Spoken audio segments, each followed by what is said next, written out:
Hi, welcome you to learn English. 72 வயதாகும் அந்த நபர் இப்போது ஓய்வு பெறுகின்றார். The person who is 72 retires now. The 72 அப்படிங்கிறது ஏஜை குறிக்குது. இந்த சென்டென்ஸில் எது ரிலேட்டிவ் ப்ரோனவுன்? அதே மாதிரி this is the house which my father built. இந்த சென்டென்ஸில் எது ரிலேட்டிவ் ப்ரோனவுன்? ரிலேட்டிவ் ப்ரோனவுன்ஸ் பற்றி தான் இந்த வீடியோவில் பார்க்க போகிறோம். ரொம்ப ஈஸி. ரிலேட்டிவ் ப்ரோனவுன்ஸ் வச்சு நீங்கள் இங்கிலீஷ் சென்டென்சஸ் ஈஸியாக பேசலாம், எழுதலாம். Hi, welcome you to the channel சென்டாக்ஸ். Spoken English videos, English grammar explanation வீடியோஸ்லாம் இந்த சேனலில் அப்லோட் பண்ணியிருக்கேன். ப்ராக்டிஸ் பண்ணிகிட்டே இருங்க, ஷியராக டெவலப்மெண்ட் இருக்கும். The person who is 72 retires now. இந்த சென்டென்ஸில் ஹூ அப்படிங்கிற வார்த்தை ஒரு ரிலேட்டிவ் ப்ரோனவுன். ஓகே, ஹூ அப்படிங்கிற வார்த்தை என்னது? WH word, WH question word. Who, what, when, which இது எல்லாமே WH கொஸ்டின் வேர்டு. பட் இந்த சென்டென்ஸில் இந்த ஹூ அப்படிங்கிற வார்த்தை ஒரு ரிலேட்டிவ் ப்ரோனவுன். இதுதான் அந்த வீடு எனது அப்பா கட்டியது. This is the house which my father built. இந்த விச் அப்படிங்கிறது எதை குறிக்குது? அந்த ஹவுஸை குறிக்குது. அதே மாதிரி ஹூ அப்படிங்கிற வார்த்தை யாரை குறிக்குது? அந்த 72 வயதாகும் அந்த நபரை குறிக்குது. ஸோ அந்த பர்சனை டைரெக்டாக சொல்லாமல் ஹூ அப்படிங்கிற ப்ரோனவுன் யூஸ் பண்ணி சொல்கிறோம். இது ரிலேட்டிவ் ப்ரோனவுன். அதே மாதிரி ஹவுஸை டைரெக்டாக சொல்லாமல் விச் அப்படிங்கிற ப்ரோனவுன் யூஸ் பண்ணுறோம். This is relative pronoun. அதாவது this is the house, that house is built அப்படின்னு திரும்ப அந்த தட் ஹவுஸ் அப்படின்றத சொல்லாமல் விச் அப்படின்னு சொல்கிறோம். அதே மாதிரி the person retires now, the person is 72 அப்படின்னு சொல்லாமல் ஹூ அப்படிங்கிற ரிலேட்டிவ் ப்ரோனவுன் யூஸ் பண்ணுறோம். வெறும் ப்ரோனவுன்ஸ் அப்படின்னா I, we, you, they, he, she, it இது எல்லாமே ப்ரோனவுன்ஸ். ரிலேட்டிவ் ப்ரோனவுன்ஸ் அப்படின்னா முக்கியமான ரிலேட்டிவ் ப்ரோனவுன்ஸ் ஹூ, ஹூம் இது பீப்புளை குறிக்கிறப்ப யூஸ் ஆகுது.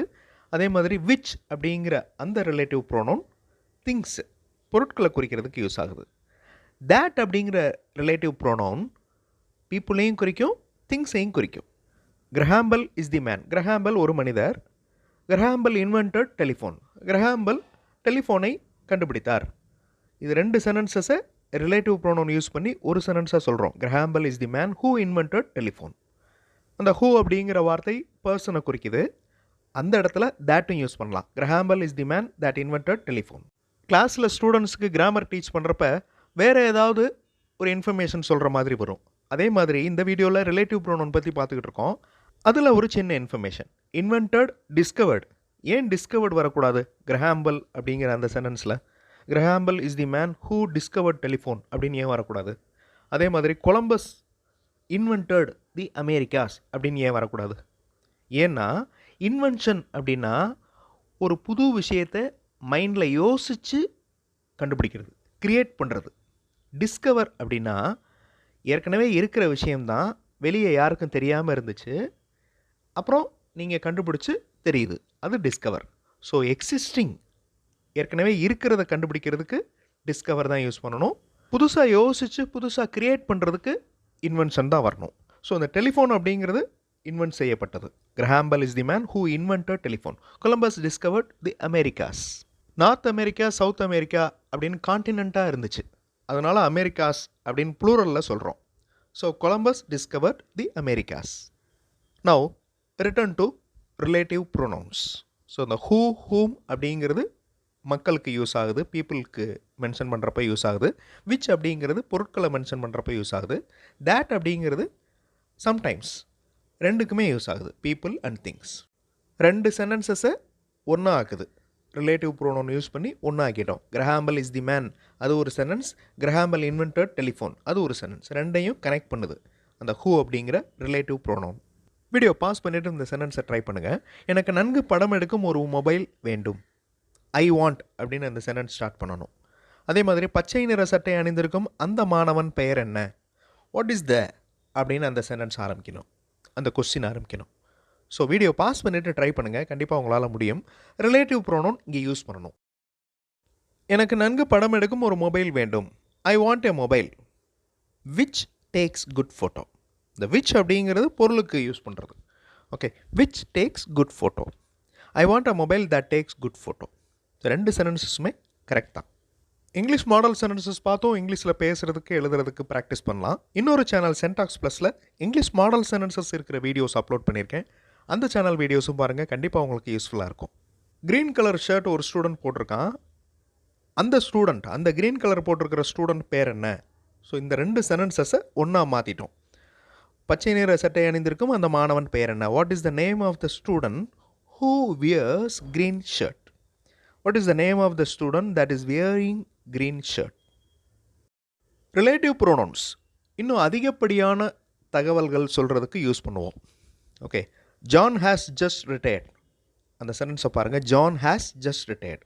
ஜான் இப்போ தான் ரிட்டையர் ஆகிறாரு. இன்னும் கொஞ்சம் இன்ஃபர்மேஷன் சொல்கிறதுக்கு அந்த ரிலேட்டிவ் ப்ரோனவுன், அதாவது ரிலேட்டிவ் கிளாஸ் அப்படின்னு சொல்லுவோம், அந்த ப்ரோனவுன் யூஸ் பண்ணுறோம். John who is 72 has retired, has just retired. So 72 வயதாகும் ஜான் அப்படின்ற இன்ஃபர்மேஷன் கொடுக்குது. We had bread and butter which I always enjoy. எனக்கு எப்பவும் பிடிக்கும் பிரெட் அண்ட் பட்டரை நாங்கள் எடுத்துக்கொண்டோம். We had bread and butter which always I enjoy. I met my school mate yesterday. School met அப்படின்னு சொல்லக்கூடாது, school mate. I met my school mate yesterday which was a surprise. எனக்கு bread and butter பிடித்தது. அதே மாதிரி ஸ்கூல்மேட்டை meet பண்ணது ரொம்ப சர்ப்ரைஸாக இருந்தது. அதுக்கப்புறம் ஜானோட வயசு 72. இந்த 3மே எக்ஸ்ட்ரா இன்ஃபர்மேஷன், அது ரிலேட்டிவ் ப்ரோனவுன்ஸ் கொடுக்குது. அதே மாதிரி ஹூம், ஹூஸ், இதுவும் ரிலேட்டிவ் ப்ரோனவுன்ஸ் தான். This is Yashwant whom we met in his home last year. போன வருஷம் அவர் வீட்டில் போய் பார்த்தோம், அவர் தான் Yashwant. This is Yashwant whom we met in his home last year. This is Yashwant's brother with whom I went to school. இந்த இடத்துல வித் அப்படிங்கிற ப்ரிப்போசிஷன் ஆட் ஆகுது பாருங்கள். This is Yashwant's brother with whom I went to school. இதுதான் யஷ்வந்தோடைய brother, இவரோட தான் நான் ஸ்கூலுக்கு போனேன். திஸ் இஸ் யஷ்வந்த் ஹூ அப்படின்னு யூஸ் பண்ணலாம். அந்த ஹூமுக்கு பதிலாக ஹூ யூஸ் பண்ணலாம். ஓகே, இந்த ஹூம், ஹூஸ், இந்த 2 வார்த்தைகளுக்கு பதிலாக நவடேஸ் இப்போல்லாம் கம்யூனிகேஷனில் ஹூ யூஸ் பண்ணுறாங்க. ரிலேட்டிவ் ப்ரோனோனோட ப்ரிப்போசிஷன் மேக்ஸிமம் வரும். I had a friend in Chennai from whom I learned grammar. எனக்கு ஒரு ஃப்ரெண்டு இருக்கார் சென்னையில், அவர்கிட்ட இருந்து தான் நான் கிராமர் கற்றுக்கிட்டேன். I had a friend in Chennai from whom I learned grammar. We bought a chainsaw with which we cut all the wood. இந்த வித் விச், இந்த விச் அப்படிங்கிறது ரிலேட்டிவ் ப்ரோனவுன், வித் அப்படிங்கிறது ப்ரிப்போசிஷன். இந்த ப்ரிப்போசிஷன் ஒரு சென்டென்ஸுடைய கடைசியிலையும் வரலாம். I had a friend in Chennai whom I learned grammar from. அதே சென்டென்சஸில் ஃப்ரம் அப்படிங்கிற ப்ரிப்போசிஷன் கடைசியில் வருது. ரிலேட்டிவ் ப்ரோனவுன் யூஸ் பண்ணி இந்த சென்டென்ஸை இங்கிலீஷில் எழுதுறதுக்கு ட்ரை பண்ணுங்கள். எனக்கு இந்த கல்லூரியில் வேலை பார்த்து கொண்டிருக்கும் ஒரு விரிவுரையாளரை தெரியும். I know a lecturer who is working in this college. I know a lecturer who is working in this college. இந்த ஹூ இல்லாமல் அந்த சென்டென்ஸ் எழுதணுன்னா கொஞ்சம் அண்டர்ஸ்டாண்ட் பண்ணிக்கிறதுக்கு கஷ்டமாக இருக்கும். அந்த ரிலேட்டிவ் ப்ரோனவுன் கண்டிப்பாக வேணும் அந்த இடத்துல. ரிலேட்டிவ் ப்ரோனவுன் இல்லாமல் அந்த சென்டென்ஸ் இருக்குது பாருங்கள். I know a lecturer working in this college. So lecturer working in this college அப்படிங்கிறது ஒரு செப்பரேட் சென்டென்ஸ் மாதிரி தெரியும். நாங்கள் மிகுந்த விலை மதிப்புள்ள ஒரு சைக்கிளை வாங்கினோம். ரிலேட்டிவ் ப்ரோனவுன் யூஸ் பண்ணி சென்டென்சஸ் ஃப்ரேம் பண்ணுங்கள். வீடியோ பாஸ் பண்ணிவிட்டு ஆன்சர் கண்டுபிடிங்க. ஆன்சர் ஃபியூ செகண்ட்ஸில் டிஸ்பிளே ஆகும். We bought a cycle which is very costly. Okay, பொருளை சொல்கிறப்ப விச் யூஸ் பண்ணுறோம். We bought a cycle which is very costly. அந்த விச்சுக்கு பதிலாக தேட்டும் யூஸ் பண்ணலாம். We bought a cycle that is very costly. இந்த மாதிரி ரிலேட்டிவ் ப்ரோனவுன்ஸ் யூஸ் பண்ணி நிறைய சென்டென்சஸ் நீங்கள் எழுதி பாருங்கள். பேசுகிறப்பவும் எழுதுகிறப்பவும் ஈஸியாக ரிலேட்டிவ் ப்ரோனவுன் உங்களுக்கு யூஸ் ஆகும். அடுத்த வீடியோவில் இன்னொரு இன்ட்ரெஸ்டிங்கான கிராமர் எக்ஸ்ப்ளனேஷன், இன்ட்ரெஸ்டிங்கான கிராமர் எக்ஸசைஸோடு பார்க்கலாம். தேங்க்ஸ் ஃபார் வாட்சிங் and thanks for your valuable comments.